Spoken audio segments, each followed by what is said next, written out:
الحمدللہ رب العالمین والصلاة والسلام علی محمد الامین فاعوذ باللہ من الشیطان الرجیم بسم اللہ الرحمن الرحیم۔ خواتین و حضرات، ہم سورہ انعام کی آیت 126 سے درس کی ابتدا کر رہے ہیں۔ اس سے پیچھے یہ مضمون تھا کہ اللہ تعالیٰ کا ایک قانون ہے جس کے مطابق لوگ ہدایت پاتے اور اسی کے مطابق گمراہی اور ضلالت اختیار کرتے ہیں۔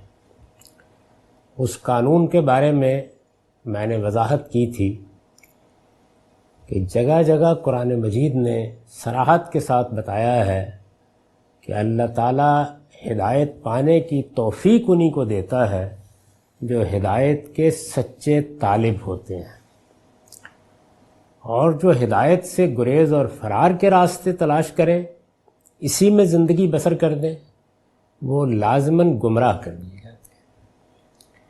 اس قانون کو قرآن مجید ایک قانون کی حیثیت سے، ایک سنت اللہ کی حیثیت سے بیان بھی کرتا ہے اور اس کا اطلاق کر کے بھی دکھاتا ہے۔ یہاں بھی اسی کا حوالہ دیا۔ اس کے بعد یہ بات کہی تھی کہ اللہ تعالیٰ یہ جو شرک کی ناپاکی ہے یا اخلاقی فساد کی ناپاکی ہے، یہ ایسے ہی کسی شخص پر مسلط نہیں کر دیتا، بلکہ کذالک، وہ اس طرح اس قانون کے مطابق کسی پر اس ناپاکی کو مسلط کرتا ہے۔ دوسری جگہ علم و فکر کی، عقیدے کی اس ناپاکی کے بارے میں یہ وضاحت بھی کی ہے کہ یہ انہی پر مسلط ہوتی ہے جو لا یاقلون، اللہ نے جو بہت بڑی نعمت دی ہے عقل، اس کو استعمال نہیں کرتے۔ عقل کو استعمال آدمی کب نہیں کرتا؟ جب وہ غفلت میں ہوتا ہے، مفادات کا اسیر ہوتا ہے، اپنی باغ خواہشات کے ہاتھ میں دے دیتا ہے، کوئی تعصبات رکاوٹ بن جاتے ہیں، یہ چیزیں ہیں۔ اور اسی طرح کی دوسری بعض جو انسان کے لیے مانع بن کر کھڑی ہو جاتی ہیں کہ وہ صحیح راستے پر آئے، اور نتیجہ کیا نکلتا ہے کہ جب وہ بار بار انہی چیزوں میں الجھتا چلا جاتا ہے تو پھر ناپاکی مسلط ہو جاتی ہے، جس کو یہاں یجعل اللہ الرجس سے تعبیر کیا ہے۔ اور الفاظ یہ ہیں کہ کذالک یجعل اللہ الرجس علی الذین لا یؤمنون، اللہ اسی طرح ان لوگوں پر ناپاکی مسلط کر دیتا ہے جو ایمان نہیں لاتے۔ ایمان نہیں لاتے تو کیوں نہیں لاتے؟ یہ اس کا جواب دیا ہے کہ وہ اپنے آپ کو خود گمراہی کے حوالے کرتے ہیں، اپنے باطن کی روشنی کو خود بجھا دیتے ہیں۔ جب باطن کی روشنی نہیں رہتی تو پھر چاروں طرف اندھیرا ہی ہوتا ہے، اس میں راہ دکھانے والا بھی سجھائی نہیں دیتا، اور نتیجہ یہ نکلتا ہے کہ آہستہ آہستہ ظلمات فوق بعض کی صورت پیدا ہو جاتی ہے۔ اس پر میں نے لکھا ہے، مطلب یہ ہے کہ کفر و شرک کی نجاست کے جو ردے انہوں نے اپنے دل و دماغ میں جما رکھے ہیں، وہی ان کے لیے قبول حق میں رکاوٹ بن گئے ہیں۔ یعنی ایک عقیدہ قائم کیا، عقیدے کی بنیاد اوہام پر تھی، انہی اوہام کے ساتھ محبت میں مبتلا ہو گئے، یہاں تک کہ اب کوئی راستہ ہی باقی نہیں رہا کہ صحیح بات دل و دماغ میں داخل کی جا سکے۔ مطلب یہ ہے کہ کفر و شرک کی نجاست کے جو ردے انہوں نے اپنے دل و دماغ میں جما رکھے ہیں، وہی ان کے لیے قبول حق میں رکاوٹ بن گئے ہیں۔ چنانچہ اپنے مالوفات اور بدعات کو، مالوفات یعنی وہ چیزیں جو انسان کی محبت کا مرجع بن جاتی ہیں، وہ پہلے ان کے ساتھ ایک تعلق پیدا کرتا ہے۔ یہ تعلق کسی خواہش سے پیدا ہوتا ہے، کسی تعصب سے پیدا ہوتا ہے، کسی تاریخی پس منظر سے پیدا ہوتا ہے، کسی خاص نظریے سے پیدا ہوتا ہے، کسی شخصیت کے ساتھ تعلق سے پیدا ہوتا ہے۔ اس کے پیدا ہونے کے محرکات تو گوناگوں ہو سکتے ہیں، لیکن پیدا ہو جائے تو پھر جو چیز وجود میں آتی ہے اس کو ہم مالوفات سے تعبیر کرتے ہیں۔ یعنی آدمی اس کی الفت میں مبتلا ہو گیا، اس سے مانوس سا ہو گیا ہے، وہ چیز اس کے لیے ایک روزمرہ کی چیز بن گئی ہے، اور اس کا نتیجہ مذہبیات میں یہ نکلتا ہے، وہ بدعت اختیار کر لیتا ہے۔ اس سے پیچھے یہ بحث ہو چکی ہے کہ عقیدے کی نجاست اگر شرک کی صورت اختیار کرے تو شرک کا لازمی تقاضا یہ ہے کہ پھر انسان اس شرک سے پیدا ہونے والی خواہشات کو شریعت کی صورت دے۔ یہ شریعت خود بنائی جاتی ہے، اس کی بنیاد احوا خواہشات ہوتی ہیں، اسی وجہ سے احوا کا ترجمہ ہم نے بدعت کیا تھا۔ چنانچہ اپنے مالوفات اور بدعات کو چھوڑنا اور اسلام کی سیدھی صاف راہ کو اختیار کرنا، یہ سیدھی اور صاف راہ یعنی اس میں کوئی اینچ پینچ نہیں ہے، یہ ایک خدا کی بات کرتی ہے، اس میں درمیان کے کوئی واسطے نہیں ہیں، اس میں اوہام و ظنون کی کوئی میتھالوجی نہیں ہے جو ساتھ کام کر رہی ہو، یہ ایک سیدھا عقلی مقدمہ ہے۔ یہ کائنات ہے، میرا وجود ہے، انفس و آفاق ہے، یہ اس بات کی گواہی دے رہے ہیں کہ اس کا ایک خالق ہونا چاہیے، خالق کی یہ اور یہ صفات ہے، لہٰذا میں اس کو مانتا ہوں اور یہ اسی کا حق ہے کہ وہ مجھے یہ بتائے کہ اس کی خوشنودی حاصل کرنے کے لیے مجھے کیا کرنا ہے۔ تو یہاں شریعت اس بنیادی مقدمے سے وجود میں آتی ہے اور شرک میں احوا اور خواہشات سے، اور اسلام کی سیدھی صاف راہ کو اختیار کرنا انہیں ایک کٹھن چڑھائی معلوم ہوتا ہے۔ یعنی اب جب یہ کہا جاتا ہے کہ چھوڑیے ان سب چیزوں کو اور اس سیدھی صاف راہ پر آ جائیے، تو انہیں معلوم ہوتا ہے کہ یہ تو گویا ہمیں کسی پہاڑ پر چڑھنے کے لیے کہا جا رہا ہے۔ یہ کیسے ہو سکتا ہے کہ ہم اپنے معلوفات کو چھوڑ دیں؟ کیسے ہو سکتا ہے اپنی تعریف سے ہاتھ اٹھا لیں؟ کیسے ہو سکتا ہے کہ اپنے بزرگوں اور اپنے اکابر کی تقلید کرنے کی جسارت کریں؟ یہ نہیں ہو سکتا۔ تو یہ کٹھن چڑھائی معلوم ہوتی ہے۔ اس کے معنی یہ ہے کہ اللہ تعالیٰ نے انہیں توفیق ہدایت سے محروم کر دیا ہے، یعنی یہ صحیح بات کا چڑھائی لگنا، کٹھن چڑھائی لگنا، یہ توفیق ہدایت سے محرومی کی علامت ہے۔ یعنی انسان کو اگر اپنے باطن کا وہ مشاہدہ کرے تو ہر صحیح بات، سچی بات اپنی طرف کھینچتی ہوئی محسوس ہو، جب وہ اس کے سامنے آئے تو ایک بشاشت اس کے پورے وجود میں سرایت کر جائے، انبساط کی ایک کیفیت پیدا ہو جائے، تو پھر یہ سمجھ لینا چاہیے کہ حق ابھی پوری قوت کے ساتھ اس کے ہاں موجود ہے۔ یعنی وہ اللہ کا دیا ہوا حق ہے، وہ فطرت کا دیا ہوا حق ہے، وہ جو کچھ انسان کو پیدائشی طور پر خدا نے بنایا ہے اس کی بنیاد پر ملنے والا حق ہے۔ پھر اس کے بعد انبیاء علیہم السلام جو حق لے کے آتے ہیں وہ ظاہر ہے کہ اسی کی تفصیلات پر مبنی ہوتا ہے، تو وہ لپکتا ہے اس کی جانب۔ اس کا قانون یہی ہے کہ اسلام کے لیے وہ انہی کا سینہ کھولتا ہے جو اس طرح کی غلاظتوں سے اسے پاک رکھتے۔ کس طرح کی غلاظتیں؟ یعنی وہ بدعات، وہ خواہشات، وہ تعصبات، وہ مفادات، اس طرح کی یہ اخلاقی غلاظتیں ہیں، ان سے اسے پاک رکھتے اور حق کے سچے طالب بن کر زندگی بسر کرتے ہیں۔ یعنی دونوں چیزیں ضروری ہیں، حق کی سچی طلب، اس کو پانے کے لیے جد و جہد کرنے کا جذبہ، اس سے سچی محبت، اور وہی شرف بن جائے انسان کے لیے۔ ایک یہ رویہ ہے، اور دوسرے یہ کہ وہ فکر کی، عقیدے کی ادنا غلاظت اور غلطی کو بھی اپنے لیے باعث شرم سمجھے۔ تو یہ دونوں چیزیں اگر باطن میں موجود ہوں تو اس کا یہ مطلب نہیں ہے کہ اس کے بعد وہ غلطی میں نہیں پڑے گا، یا کوئی غلاظت کہیں اس کے کپڑوں پر آ نہیں جائے گی، آئے گی لیکن رہے گی، وہ راستہ دیکھتا چلا جائے گا۔ اس کے برخلاف جو تعصبات کے اسیر ہو کر رہ جاتے ہیں ان کا سینہ وہ یعنی اللہ تعالیٰ اپنی ہدایت کے لیے تنگ کر دیتا ہے۔ ہدایت و ضلالت کے باب میں، ضلالت گمراہی کے معنی میں، ہدایت و ضلالت کے باب میں یہ اس کی سنت ہے۔ سنت یعنی اللہ کا قانون۔ میں اس سے پہلے بھی کئی مرتبہ توجہ دلا چکا ہوں کہ قرآن مجید میں سنت اللہ کا لفظ اللہ تعالیٰ کے ان قوانین اور ان ضابطوں کے لیے استعمال ہوتا ہے جن کے تحت وہ انسانوں کے ساتھ معاملہ کرتا ہے۔ یعنی اس نے کیا قاعدے طے کر رکھے ہیں، اس کو ہم سنن الہیہ سے تعبیر کرتے ہیں۔ اس کی سنت ہے اور وہ اپنی سنت میں کبھی تبدیلی نہیں کرتا۔ یعنی یہ چونکہ انسانوں کے ساتھ اس کے وعدے ہیں یا اس کی اسکیم کے لازمی تقاضے ہیں، اس وجہ سے ان میں تبدیلی نہیں ہوتی۔ میں یہ بھی اشارہ کر چکا کہ ان آیات کو جن میں یہ بیان کیا گیا ہے کہ اللہ تعالیٰ اپنی سنت میں تبدیلی نہیں کرتے، اللہ تعالیٰ کے اس کی سنت میں کوئی تغیر نہیں ہوتا۔ بعض لوگوں نے غلطی سے قوانین فطرت کے معنی میں لے لیا۔ قوانین فطرت بالکل اور چیز ہے اور یہ بالکل اور چیز ہے۔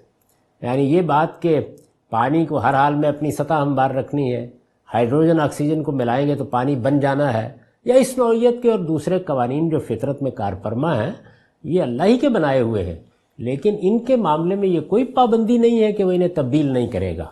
وہ جب چاہے ان کو تبدیل کر دے، جب چاہے بن باپ کے بچے پیدا کر دے، جب چاہے مٹی سے مخلوقات اٹھا کر ہی کرے، جب چاہے ان کے لیے ایک دوسرا قاعدہ مقرر کر دے۔ تو یہ وہ چیزیں نہیں ہیں جس کو سنت اللہ کہا گیا ہے۔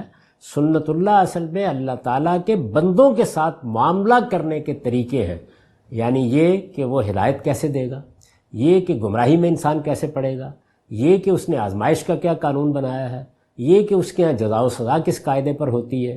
یہ وہ چیزیں ہیں کہ جس کو اس طرح کی کچھ اور چیزیں بھی میں نے اپنی کتاب میزان میں ان کی پوری تفصیل کر دی ہے، سنن الہیہ کے عنوان کے تحت، وہاں دیکھ لی جا سکتی ہیں۔ یہ چیزیں ہیں کہ جن کو قرآن کہتا ہے یہ اللہ کے سنن ہیں اور ان میں وہ کوئی تبدیلی نہیں کرتا۔ اس کے بعد اب آگے چلیے، وَهَذَا صِرَاطُ رَبِّكَ مُسْتَقِيمًا، یعنی وہ پوری بات پہلے بیان کی، شرک کی تردید کی، اس پر مبنی بدعات کی تردید کی، اس کے بعد یہ بتایا وَهَذَا صِرَاطُ رَبِّكَ مُسْتَقِيمًا، حقیقت یہ ہے کہ یہ راستہ تیرے پروردگار کا سیدھا راستہ ہے۔ یہ دیکھیے، یہ پروردگار کا بتایا ہوا راستہ ہے اور سیدھا راستہ ہے، یعنی اس راستے کی یہ حیثیت بھی بتا دی کہ یہ کسی فلسفی کا اختیار کیا ہوا راستہ نہیں ہے، یہ بتا دیا کہ یہ کسی صوفی کا مکاشفہ نہیں ہے، یہ تیرے رب کا راستہ ہے، یہ اس کی طرف جاتا ہے اور یہ راستہ سیدھا راستہ ہے۔ اس پر ایک نوٹ ہے میری تفسیر میں، اصل الفاظ ہیں ھذا صراط ربک مستقیما، اس میں اشارہ میں چونکہ فعل کے معنی ہوتے ہیں، اس وجہ سے مستقیماً یہاں صراط ربک سے حال واقع ہو گیا ہے۔ یہ عربی زبان کے طالب علموں کے لیے ایک اشارہ ہے، لیکن یہاں اس کی ایک معنویت ہے جس کو سمجھنا چاہیے، اور وہ یہ کہ گویا جب یہ بتایا کہ یہ راستہ تیرے پروردگار کا راستہ ہے، تو اس کے ساتھ یہ بتا دیا کہ اس راستے کی جو بنیادی خصوصیت ہے، جو اس کی ہر وقت کی حالت ہے، وہ کیا ہے کہ یہ سیدھا راستہ ہے، اور پھر اس کی وضاحت آگے فرمائی۔ ارشاد ہوا وَھَذَا صِرَاطُ رَبِّكَ مُسْتَقِيمًا قَدْ فَصَّلْنَا الْآيَاتِ لِقَوْمٍ يَذَّكَّرُونَ، اس کی وضاحت میں اپنی آیتیں ہم نے ان لوگوں کے لیے تفصیل سے بیان کر دی ہیں جو یاد دہانی حاصل کریں۔ اب قرآن مجید کیا کرتا ہے؟ یعنی یہ راستہ تو انسان کی فطرت کے اندر موجود ہے، وہ اس کی تفصیل کرتا ہے۔ قد فصلنا الآیات لقوم یذکرون، یعنی اب اس راستے کی وضاحت کرنی ہے، یہ بتانا ہے یہ راستہ کیا راستہ ہے۔ ظاہر ہے اس میں توحید کے مباحث ہوں گے، اس میں شرک کی تردید ہوگی، اس میں اس کائنات کا ابتدا کیسے ہوئی اس کا بیان ہوگا، اس کا منتہا کیا ہے اس کو بتایا جائے گا، اللہ تعالیٰ کی اسکیم کیا ہے جس کے تحت ہم کو زندگی بسر کرنی ہے، اس کے تحت زندگی بسر کرنی ہے تو ہم سے کیا مطالبہ ہے، اگر وہ مطالبہ تزکیے کا ہے تو کن کن پہلوؤں سے اپنے آپ کو پاکیزہ بنانا ہے۔ تو یہ ہے اللہ تعالیٰ کا سیدھا راستہ، اس کی وضاحت پھر قرآن مجید کرتا ہے۔ اس کی وضاحت میں اپنی آیتیں ہم نے ان لوگوں کے لیے تفصیل سے بیان کر دی ہیں۔ کن لوگوں کے لیے؟ لِقَوْمٍ یَذَّکَّرُونَ، جو یاد دہانی حاصل کریں۔ یعنی اگر آدمی کسی چیز سے کوئی تنبیہ حاصل نہیں کرنا چاہتا، اس کے سامنے کوئی مسئلہ ہی نہیں ہے، وہ کسی اضطراب میں مبتلا ہی نہیں ہے، وہ جاننے کی خواہش ہی نہیں رکھتا، تو پھر آپ اس کو کوئی بات بھی نہیں بتا سکتے۔ پھر یاد کر لیجئے جو اسی سورہ میں قرآن مجید نے 3 مدارج بیان کیے تھے، کہ پہلی چیز یہ ہے کہ آدمی جاننا چاہے، دوسری چیز یہ ہے کہ سمجھنا چاہے، اور تیسری چیز یہ ہے کہ ماننا چاہے۔ اگر یہ تینوں چیزیں موجود نہیں ہیں تو پھر بہت مشکل ہے کہ کسی شخص کو ہدایت کے راستے پر لایا جائے۔ اگر اس نے اپنے اندر ماننے کی راہ میں رکاوٹیں پیدا کر لی ہیں، یعنی طے کر کے بیٹھا ہوا ہے کہ جو میں پہلے سے جانتا ہوں، جو پہلے سے مانتا ہوں، جو میرے اکابر کا راستہ ہے، جو میں نے سنا ہے، جو مجھے ملا ہے، وہی صحیح ہے، اس کے سوا کوئی راستہ صحیح نہیں ہو سکتا، تو آپ ظاہر ہے کہ ماننے میں رکاوٹ پیدا کر لی، تو پھر آپ کیسے اس کو کوئی بات منوائیں گے؟ تو ارشاد ہوا کہ لہم دار السلام عند ربہم وہو ولیہم بما کانوا یعملون، ان کے اعمال کے صلے میں ان کے پروردگار کے ہاں ان کے لیے سلامتی کا گھر ہے اور وہ ان کا کارساز ہے۔ یعنی اللہ تعالیٰ نے اب صلہ بھی بیان کر دیا کہ یہ راستہ اختیار کیا ہے، توحید کا راستہ، اللہ کا بتایا ہوا راستہ، یہ صراط مستقیم، اس کو اختیار کیا ہے، تو پھر اس کا صلہ یہ ہے کہ وہ سلامتی کا گھر اب ملے گا۔ سلامتی کا گھر یعنی جس میں نہ کوئی ماضی کا پچھتاوا نہ مستقبل کا اندیشہ۔ قرآن مجید کہیں اس کی تفصیل کرتا ہے، لا خوف علیہم ولا ہم یحزنون کہہ کے، کہیں دار السلام کہہ کے محض یہ بتا دیتا ہے کہ اس میں سلامتی سلامتی ہے، سلامتی کا گھر ہے اور وہ ان کا کارساز ہے۔ اس پر میں نے لکھا ہے، اوپر فرمایا تھا سیصیب الذین اجرموا، یعنی وہ لوگ جنہوں نے جرائم کا ارتکاب کیا ہے ان کو کیا ملنے والا ہے۔ یہ جملہ اس کے بالکل بالمقابل آیا ہے، یعنی مجرم جس انجام کو پہنچیں گے اس کے بالمقابل اللہ کے فرما بردار بندوں کا صلہ یہ ہے کہ اللہ ان کا ساتھی ہوگا۔ یعنی جیسے وہ یعنی مجرم اللہ سے دور کر دیے جائیں گے، جیسے وہ اللہ سے محجوب ہوں گے، جیسے ان کو وہاں دیدار الہی نصیب نہیں ہوگا، جیسے انہیں پھینک دیا جائے گا۔ رسالت مآب صلی اللہ علیہ وسلم کے بارے میں بھی روایتوں میں بیان ہوتا ہے نا کہ جب یہ معلوم ہو جائے گا کہ کچھ لوگوں نے آپ کے بعد منافقت اختیار کر لی یا دین کی راہ چھوڑ دی یا بدعات میں پڑ گئے، تو سحقن سحقن دور ہو جاؤ دور ہو جاؤ، یہ آپ فرمائیں گے۔ تو یہی چیز جو ہے یہ گویا مجرموں کا انجام ہے، اس کے بالکل برخلاف، اس کے بالمقابل یہ بتا دیا کہ اللہ کے فرما بردار بندوں کا صلہ یہ ہے کہ اللہ ان کا ساتھی ہوگا۔ یعنی اس سے بڑی کیا نعمت ہو سکتی ہے؟ وَهُوَ وَلِيُّهُمْ بِمَا كَانُوا يَعْمَلُونَ، ساتھی ہوگا اور وہ ہمیشہ کے لیے سکھ اور چین کے گھر میں رہیں گے، یعنی سلامتی کا گھر، دار السلام، یہ جنت کی تعبیر ہے۔ اس کے بعد ارشاد ہوا وَيَوْمَ يَحْشُرُهُمْ جَمِيعًا، اس دن کو یاد رکھو جب وہ ان سب مجرموں کو اکٹھا کرے گا، یعنی جن کا پیچھے ذکر ہو چکا، اس دن کو یاد رکھو جب وہ ان سب مجرموں کو اکٹھا کرے گا۔ کیا مطلب؟ اس پر نوٹ ہے، یعنی سب کو اکٹھا کرے گا، خواہ وہ انسانوں میں سے تھے یا جنوں کے اشرار و شیاطین میں سے جو انسانوں کو اپنی خرافات القاء کرتے رہے۔ یعنی یہاں صورت کیا ہے؟ یہ ہمیں معلوم ہے کہ موجودہ دنیا یا یہ کائنات اربوں سال پہلے بنی ہے۔ انسان کی عمر زیادہ سے زیادہ جو اب سائنسی تحقیقات سے بھی معلوم ہو رہی ہے تو کوئی 3 لاکھ سال۔ اس سے پہلے اس دنیا میں اللہ تعالیٰ کی باشعور مخلوقات کی حکومت رہی ہے، وہ فرشتے ہیں، وہ جنات ہیں اور بہت سے حیوانات اور مخلوقات وہ بھی آتی رہی ہیں۔ تو اب ظاہر ہے کہ یہ جو باشعور مخلوقات ہیں یہی ہیں کہ جن کے بارے میں یہ کہا جا سکتا ہے کہ انہیں امتحان میں ڈالا جائے یا ان سے کوئی بات کی جائے یا ان کے ساتھ اللہ کوئی معاملہ کرے یا ان کے لیے کوئی سنن ہو جن کے تحت اللہ تعالیٰ اپنا قانون ان سے متعلق کرے۔ تو یہ جتنی چیزیں ہیں یہ سب اکٹھی ہو کے پھر ایک دوسرے کی مددگار بن جاتی۔ تو انسانوں کا معاملہ بھی یہی ہے کہ جب وہ وجود پذیر ہوئے تو سب سے پہلا سابقہ کن سے پڑا؟ فرشتوں سے اور جنات سے جو پہلے سے موجود تھے۔ فرشتوں کو امتحان میں ڈالا گیا، کامیاب ہوئے، انہوں نے اللہ کی بات مانی، امتثال امر میں جھک گئے اور اللہ تعالیٰ نے جو ذمہ داریاں ان کو دی ہیں وہ اسی کے مطابق اب معاملات بھی انجام دے رہے ہیں، اور انسانوں سے بھی ان کی کوئی دشمنی نہیں ہے، وہ انسانوں کے دوست ہیں، ان پر سکینت نازل کرتے ہیں، اللہ کی ہدایت کا راستہ کھلتا ہے تو وہ انسان کو راہ دکھاتے ہیں، اور جب انسان صحیح ارادے کے ساتھ صحیح راستے کی طرف بڑھتا ہے تو اس کی مدد کرتے ہیں۔ اور دوسری جانب جنات ہیں جن کے ایک بڑے نے، ابلیس نے، اس موقع کے اوپر استکبار اختیار کیا، سجدہ کرنے سے انکار کیا، خود بھی امتحان میں ناکام ہوا اور پھر یہ دعویٰ کر کے اٹھ کھڑا ہوا اس ادعا کے ساتھ کہ مجھے اب لوگوں کو گمراہ کرنا ہے۔ تو اشرار اور شیاطین پھر آہستہ آہستہ اسی کی ذریت میں پیدا ہونا شروع ہو گئے۔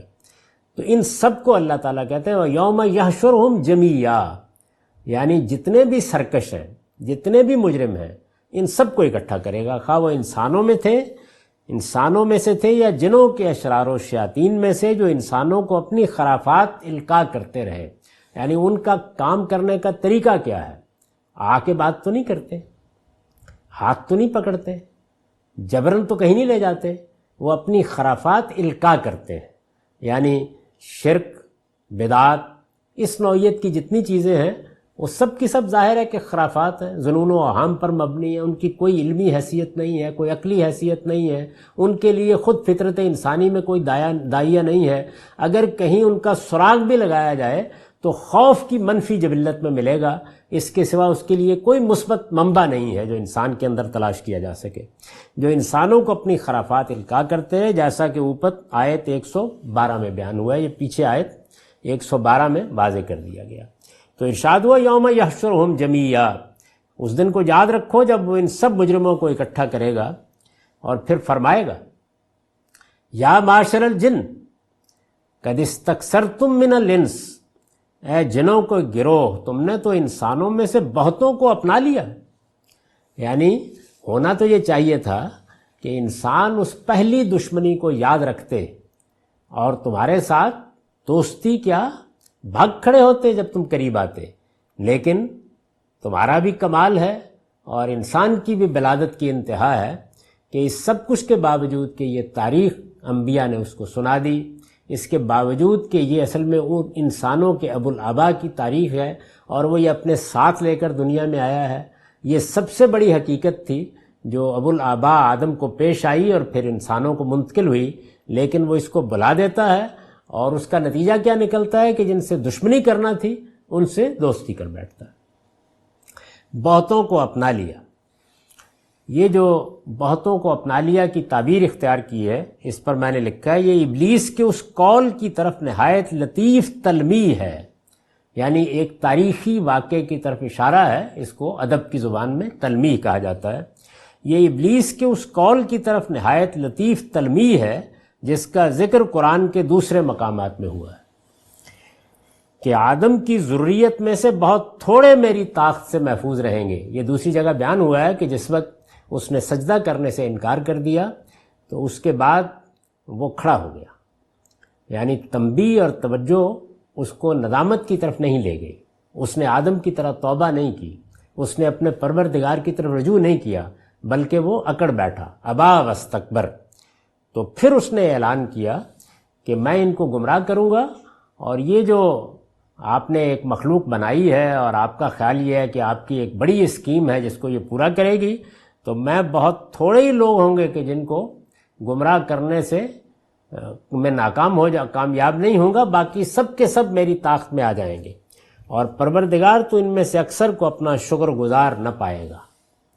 استاذ امام لکھتے ہیں یعنی اللہ تعالیٰ ابلیس کے اس کی وضاحت میں، ابلیس کی اس قول کی وضاحت میں، یعنی اللہ تعالیٰ ابلیس کے ان فرزندان مانوی کو خطاب کر کے فرمائے گا کہ تم نے تو اپنے پیشوا ابلیس کا مشن بڑی کامیابی سے پورا کیا۔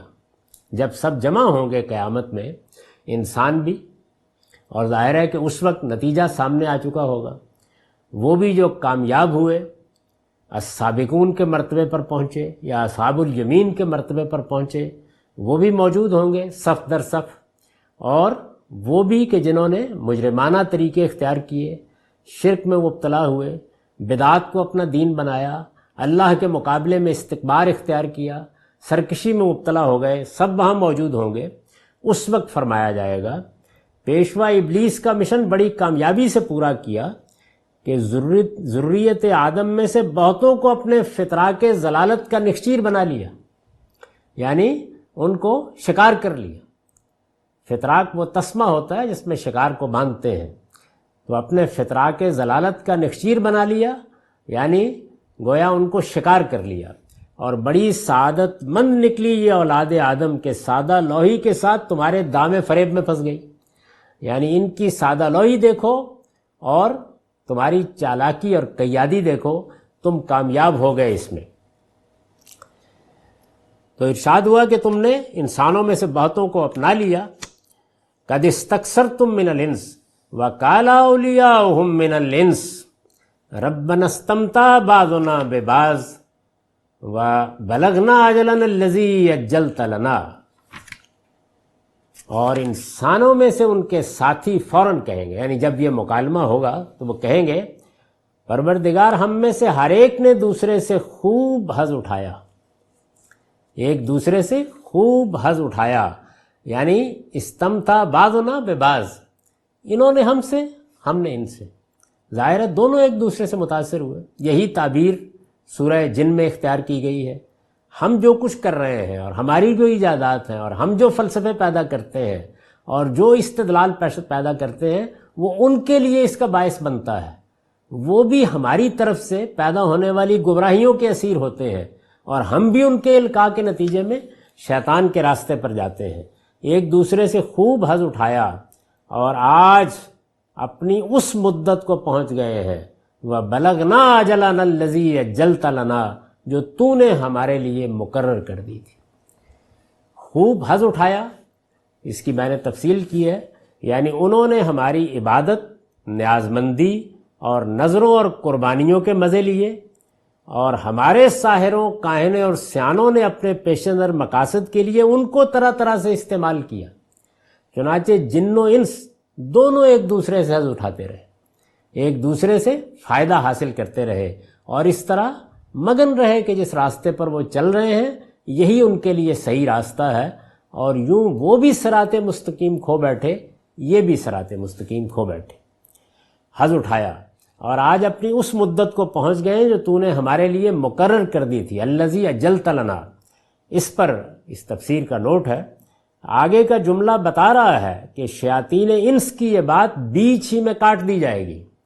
یعنی یہاں آگے کا جملہ اگر آپ پڑھیں تو بتا دے گا آپ کو کہ یہ جملہ پورا نہیں ہوا، بات کاٹ دی گئی ہے. یعنی جب یہ کہا کہ وَبَلَغْنَا أَجَلَنَا الَّذِي أَجَّلْتَ لَنَا قَالَ النَّارُ مَثْوَاكُمْ، تو گویا بات آگے نہیں بڑھی، جملہ ناتمام رہ گیا. آگے کا جملہ بتا رہا ہے کہ شیاطین انس کی یہ بات بیچ ہی میں کاٹ دی جائے گی. استاذ امام امین احسن اصلاحی نے وضاحت فرمائی ہے. وہ لکھتے ہیں یہاں بلاغت کلام کا ایک نقطہ قابل لحاظ ہے.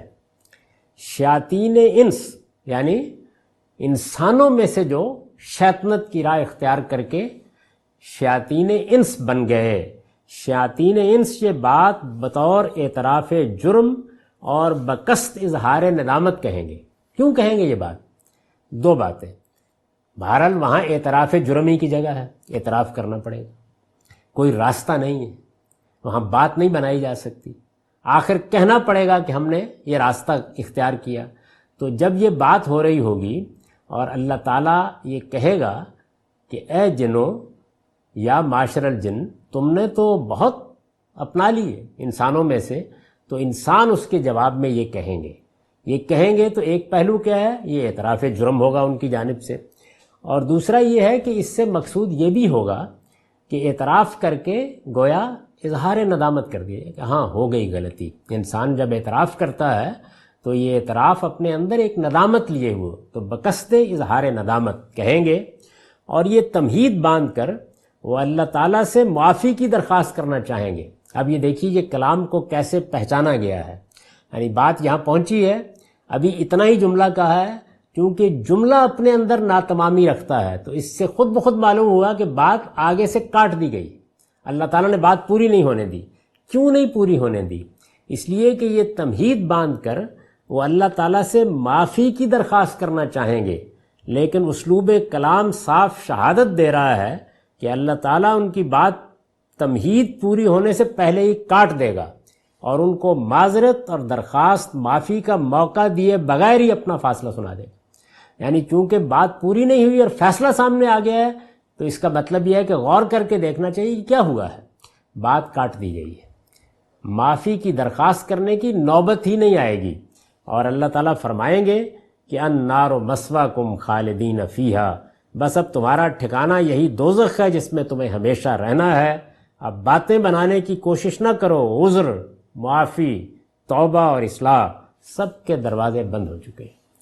تو یہ گویا اس موقع کا بیان ہے جب یہ مکالمہ ہوگا. قال النار مثواکم خالدین فیہا الا ماشاء اللہ ان ربک حکیم علیم، اللہ فرمائے گا اب آگ تمہارا ٹھکانہ ہے، اب آگ تمہارا ٹھکانہ ہے، تم اس میں ہمیشہ رہو گے مگر جو اللہ چاہے۔ یعنی انجام بتا دیا، بات درمیانی میں کاٹ کے بتا دیا کہ جس مقام پر پہنچ گئے ہو، جس استکبار کے ساتھ آئے ہو، جیسی سرکشی تم نے اختیار کیا ہے، جیسی شیطنت میں مبتلا ہوئے ہو، اس کے بعد اب معافی تلافی کی کوئی گنجائش نہیں ہے۔ وہ دن گئے، توبہ ندامت اس سب کے مواقع دنیا میں تھے، تم نے اس موقع پر فائدہ نہیں اٹھایا۔ ظاہر ہے کہ یہاں جو لوگ زیر بحث ہیں وہ عام نہیں ہیں، ہما شما نہیں ہیں، یہ وہ مجرم ہیں جو اللہ کے مقابلے میں یہاں کھڑے ہو گئے، جو لوگوں کے لیے شیطان بن گئے، یہ ان کا ذکر ہو رہا ہے۔ تو ان کی بات بھی پوری نہیں ہونے دی جائے گی اور فیصلہ سنا دیا جائے گا کہ آگ تمہارا ٹھکانہ ہے، تم اس میں ہمیشہ رہو گے۔ ہمیشہ رہو گے کے بعد ایک استثناء بیان کیا، مگر جو اللہ چاہے۔ اس پر تفسیر کا نوٹ ہے، یہ استثناء قابل توجہ ہے، میں نے لکھا ہے یہ استثناء قابل توجہ ہے، یعنی کیوں کہا ہے؟ بات پوری تھی، تم اس میں ہمیشہ رہو گے، اس کے بعد کہا ہے الا ماشاء اللہ، مگر جو اللہ چاہے۔ مطلب یہ ہے کہ ان مجرموں کے جہنم رسید ہو جانے کے بعد، یعنی ان کا جرم ثابت ہو گیا، عدالت نے فیصلہ سنا دیا النار مسوا، اس کے بعد یہ جہنم میں ڈال دیے گئے۔ ان کے جہنم رسید ہو جانے کے بعد تمام معاملات صرف خدا کی مشیت پر منحصر ہوں گے، یعنی اب کوئی اور شخص نہیں ہے، کوئی پیر، کوئی فقیر، کوئی ولی، کوئی پیغمبر، کوئی دیوی، کوئی دیوتا، کوئی چہیتا، کوئی نہیں ہے کہ جو وہاں سے نکال سکے۔ معاملات اس فیصلے کے بعد اللہ کی مشیت پر منحصر ہوں گے، اور اس کی مشیت اس کے علم و حکمت کے تحت ہے، یعنی اس کی مشیت الٹپ نہیں ہے، وہ جو فیصلہ کرتا ہے اپنے علم کے مطابق کرتا ہے، اپنی حکمت کے لحاظ سے کرتا ہے۔ جس کا تقاضا ہوا، اب ظاہر ہے کہ جب یہ سب علم و حکمت کے تحت ہے، جس کا تقاضا ہوا تو وہ ان کی سزا میں تخفیف بھی کر سکتا ہے اور انہیں خاک یا راکھ بنا کر ہمیشہ کے لیے اسی جہنم کی مٹی میں دفن بھی کر سکتا ہے۔ یعنی یہ جو فرما دیا کہ جہنم میں ہمیشہ رہیں گے، تو اس کے بعد یہ کہنا کہ مگر جو اللہ چاہے، تو گویا سارے راستے کھل گئے۔ اسی چیز کو دوسری جگہ بہت وضاحت سے بیان کر دیا ہے۔ وہاں پہلے یہ بیان کیا ہے کہ اللہ تعالیٰ کے ہاں جو نیکوکار ہیں، جو پرہیزگار ہیں، جو اللہ سے ڈرنے والے ہیں، ان کے لیے جنت ہے، اور اس کے بعد یہ بتا دیا ہے کہ یہ جنت ما دامت السماوات والارض رہے گی، یعنی جب تک زمین و آسمان قائم ہے رہے گی۔ وہاں بھی یہی ہے الا ما شاء ربک، مگر جو تمہارا پروردگار چاہے۔ تو اب ظاہر ہے کہ اس کے بعد اہل جنت کے لیے بھی یہ سوال پیدا ہو گیا کہ کیا یہ ہو سکتا ہے کہ پھر جنت ختم کر دی جائے؟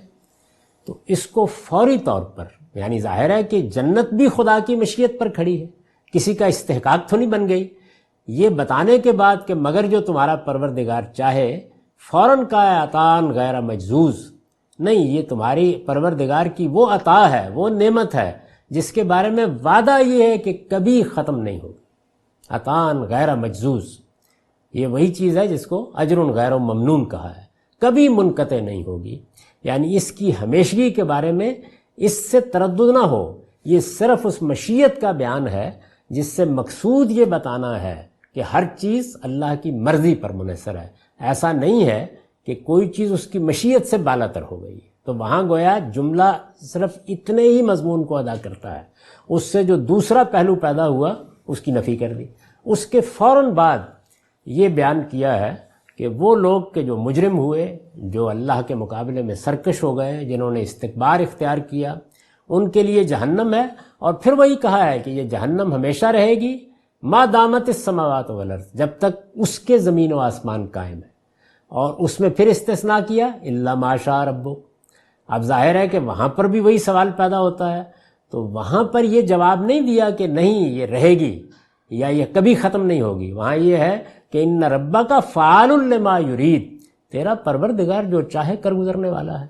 تو میں نے اس میں پھر تفصیل کے ساتھ یہ لکھا ہے، وہ آگے سورہ آ جائے گی، اور یہ بتایا ہے کہ اس جملے نے واضح کر دیا ہے کہ اللہ تعالیٰ کی مشیت اس معاملے میں ختم کر دینے کی طرف بھی جا سکتی ہے، کیونکہ وہ جو چاہے کر گزرنے والا ہے۔ اور پھر اس کی وجہ بیان کی ہے کہ جنت خدا کا وعدہ ہے اور جہنم بعید ہے۔ وعدے کی خلاف ورزی نہیں ہو سکتی، اس میں اخلاقی قباحت ہے، لیکن وعید یعنی دھمکی کسی وقت بھی اٹھائی جا سکتی ہے۔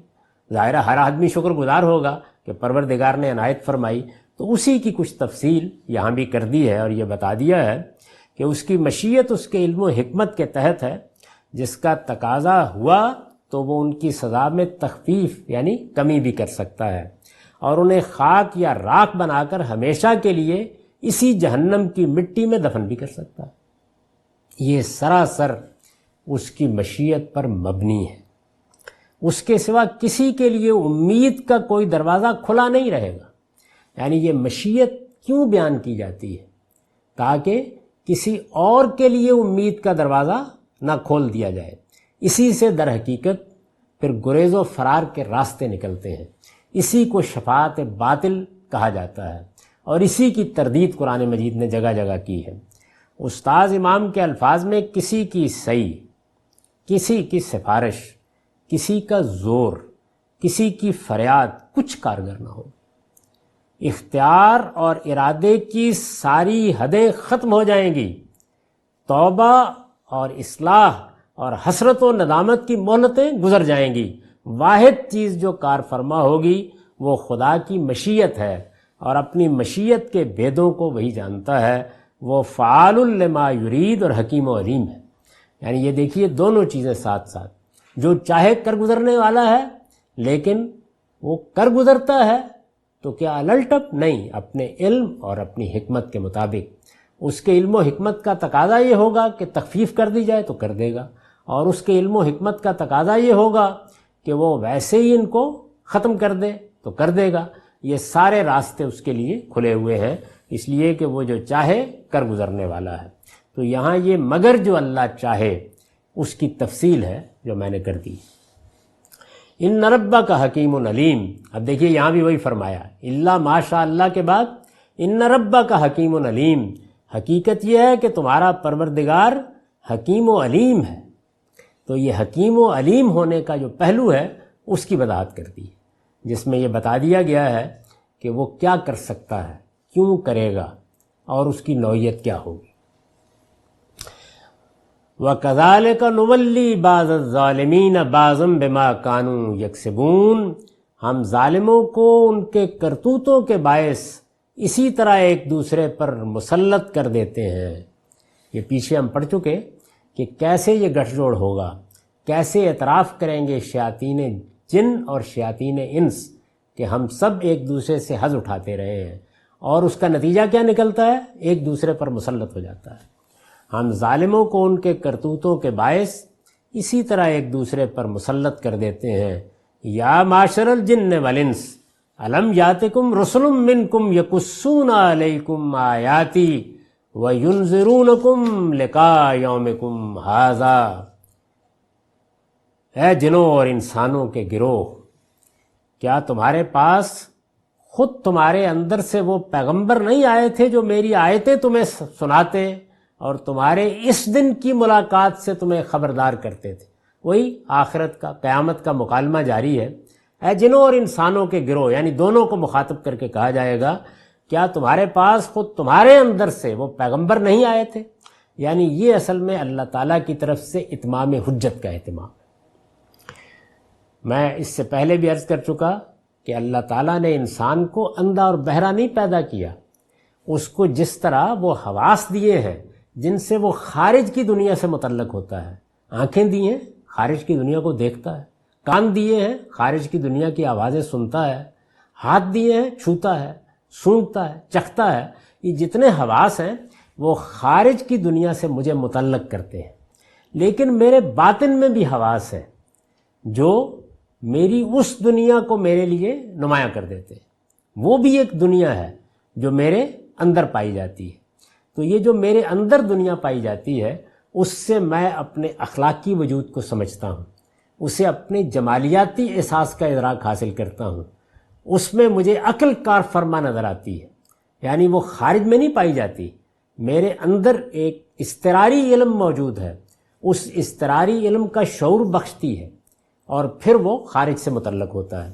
یہ سب کچھ جو میرے اندر موجود ہے، جو مجھے دیا گیا ہے، یہ بہت کافی ہے اس کے لیے کہ اللہ تعالیٰ اس کی بنیاد پر مواخذہ کریں۔ چنانچہ سورہ اعراف آگے آ رہی ہے، اس میں یہ بتایا جائے گا کہ اللہ تعالیٰ ایسا کریں گے، یعنی وہ لوگ کہ جن لوگوں کو کسی پیغمبر کی دعوت نہیں پہنچی، جن کے پاس یا جن کے آباء و اجداد کے پاس بھی ایسی کسی دعوت کے آثار نہیں ملتے، وہ کس بنیاد پر مواخذے میں آئیں گے؟ جواب دیے اسی بنیاد پر، یعنی جو کچھ تمہارے اندر ودیت ہے تو وہ مواخذہ کرنا چاہے تو اس پر بھی کر سکتا ہے، لیکن اس نے کیا کیا؟ اس نے پیغمبروں کے ذریعے سے اتمام حجت کا اہتمام کیا۔ اتمام حجت کا یہ اہتمام جہاں ہو گیا ہے وہاں ظاہر بات ہے کہ سزا کی نوعیت بھی سخت ہو گئی، مواخذے کی نوعیت بھی سخت ہو گئی، اور جہاں نہیں ہوا وہاں ظاہر ہے کہ نرمی اور ملاطفت کے امکانات رہ جاتے ہیں۔ تو یہ اتمام حجت ہے جس کے لیے اللہ کے پیغمبر آتے ہیں، ہدایت کو جو اندر موجود ہے اتمام تک پہنچا دیا جائے، گویا اتمام ہدایت کے لیے اس کی تفصیلات کر دی جائے، فطرت میں ودیت علم کو پوری طرح واضح کر دیا جائے، جہاں اس کی تعیین کی ضرورت ہے اس کی تعیین کر دی جائے۔ یہ انبیاء کرتے ہیں اور حجت پوری کر دیتے ہیں۔ یا معاشر الجن والانس الم یاتکم رسل منکم، وہ پیغمبر نہیں آئے تھے جو میری آیتیں تمہیں سناتے، یقصون علیکم آیاتی وینذرونکم لقاء یومکم ھذا، اور تمہارے اس دن کی، یہ ہمارا دن ہے، ہمارے لیے مقرر ہے، اس لیے اس کو یوم کم کہا، تمہارے اس دن کی ملاقات سے تمہیں خبردار کرتے تھے۔ یہ کام انہوں نے کیا ہے، اللہ کی آیاتیں سنائیں اور بہت واضح طریقے پر یہ بتا دیا کہ نفس انسانی میں جو علم ودیت ہے وہ جزا و سزا کا تو تقاضا کرتا ہے عقلی طور پر، لیکن کیا ہوگی؟ فی الواقع ہوگی؟ کیسے ہوگی؟ کیا دنیا میں ہوگی؟ مرنے کے بعد ہوگی؟ کوئی خاص دن مقرر ہے؟ یہ ظاہر ہے کہ انبیاء کی دی ہوئی خبر ہے، تو اس وجہ سے وہ اس سے انذار کرتے رہے۔ اس پر میں نے لکھا ہے یہ سوال قطع عذر کے لیے ہوگا، سوال ہے نا یہ، یا معاشر الجن والانس الم یاتکم، کیا نہیں آئے؟ یہ سوال قطع عذر کے لیے ہوگا۔ ضمناً یہ بات بھی اس سے معلوم ہوئی، یعنی کوئی عذر باقی نہ رہے، قطع عذر کوئی عذر باقی نہ رہے۔ ضمناً یہ بات بھی اس سے معلوم ہوئی کہ پیغمبر جس طرح انسانوں میں بھیجے گئے اسی طرح جنوں میں بھی ان کے اندر سے بھیجے گئے۔ یہ قرآن مجید نے اس آیت میں صراحت کر دی ہے کہ پیغمبر صرف جنوں میں نہیں، صرف انسانوں میں نہیں آئے، وہ جس طرح انسانوں میں آئے ہیں اسی طرح جنوں میں بھی آئے۔ الم یاتکم رسل منکم، دونوں کو مخاطب کر کے کہا ہے تمہارے اندر سے۔ ظاہر ہے کہ قرآن مجید میں جو نبوت کا قاعدہ بیان ہوا ہے وہ بھی اسی کی تائید کرتا ہے۔ اس میں بھی جگہ جگہ یہ بیان کیا گیا ہے کہ یہ کیسے ہو سکتا ہے کہ ہم کسی فرشتے کو بنا کے بھیج دیں، دوسری کوئی مخلوق آ کے تمہارے لیے کیسے باعث ہدایت ہو سکتی ہے؟ تو جگہ جگہ اسی سے استدلال کیا گیا ہے۔ معلوم ہوئی کہ پیغمبر جس طرح انسانوں میں بھیجے گئے اسی طرح جنوں میں بھی ان کے اندر سے بھیجے گئے۔ اس کے لیے اصل میں یعنی جو متن ہے قرآن کا اس میں الم یاتکم رسل منکم کے الفاظ آئے ہیں، یہ اس باب میں بالکل صریح ہیں، اور یہی بات اس قاعدے کے مطابق بھی ہے جو نبیوں کی بعثت سے متعلق قرآن کے دوسرے مقامات میں بیان ہوا ہے کہ وہ جن کی طرف بھیجے جاتے ہیں انہی کے اندر سے بھیجے جاتے ہیں۔ قرآن مجید نے یہ بتایا ہے کہ اتمام حجت کے لیے یہ ضروری ہوا، اللہ نے قاعدہ بنایا کہ جس مخلوق پر حجت تمام کرنی ہے پیغمبر ان کے اندر سے اٹھایا جائے۔ یہی وجہ ہے کہ جن قوموں کے لیے دنیا میں دنیمت برپا ہوئی، یعنی دنیا ہی میں جزا و سزا کا فیصلہ ہوا، تو یہ نہیں ہوا کہ باہر سے کسی پیغمبر نے آ کر ان پر حجت تمام کی، وہ اس قوم کے اندر سے اٹھے، تو وہاں پر بھی یہی اسلوب اختیار کیا جاتا ہے کہ تمہارے اندر سے میں نے پیغمبر اٹھائے ہیں، اس وجہ سے اب تمہارے پاس کوئی بات کہنے کی نہیں ہے۔ یہ جو بات ہے اس کے بارے میں عام طور پر لوگوں کو ایک تردد ہوتا ہے، اور وہ قرآن مجید کی بعض تصریحات کی وجہ سے ہوتا ہے۔ وہ یہ ہے کہ قرآن مجید میں جنوں کا ذکر ہے، جنوں کے رسول اللہ صلی اللہ علیہ وسلم پر ایمان لانے کا ذکر ہے، وہ سیدنا موسیٰ علیہ السلام پر اترنے والی تورات کا بھی حوالہ دیتے ہیں، تو پھر اس کا کیا محل ہے؟ تو یہ بڑی سادہ بات ہے، یعنی اللہ تعالیٰ کی ہدایت اور اس کے منابع سب یکساں قابل احترام ہے۔ جس طرح ہم محمد الرسول اللہ صلی اللہ علیہ وسلم کی امت ہیں، لیکن ہم پر لازم ہے کہ ہم تمام پیغمبروں کی ہدایت دعوت پر بالاجمال ایمان لائیں۔ ہم پہلے پیغمبروں کو بھی اسی طرح ماننے کے پابند ہیں جس طرح محمد الرسول اللہ صلی اللہ علیہ وسلم کو ماننے کے پابند ہیں۔ تو اگر ہمارے سامنے بھی جن ایسے ہی نمایاں ہوتے، ہم بھی ان کو دیکھ رہے ہوتے، ہم بھی ان کے پیغمبروں کی تعلیمات کو جان رہے ہوتے، تو ایک اجمالی ایمان ہمارے لیے بھی ان پر لانا لازم ہوتا۔ یعنی چونکہ ہدایت اگر سامنے آ گئی، واضح ہو گئی، جیسے کہ اب ہم ہیں، یعنی ہدایت تو ہمارے پاس محمد الرسول اللہ کے ذریعے سے پوری کی پوری آ گئی، پیچھے کچھ دیکھنے کی ضرورت نہیں ہے۔ قرآن مجید، رسالت مآب صلی اللہ علیہ وسلم کی سنت پورے دین کو واضح کر دیتی ہے، لیکن اس کے باوجود تقاضا کیا جاتا ہے کہ ہم نے مسیح علیہ السلام کو بھی ماننا ہے۔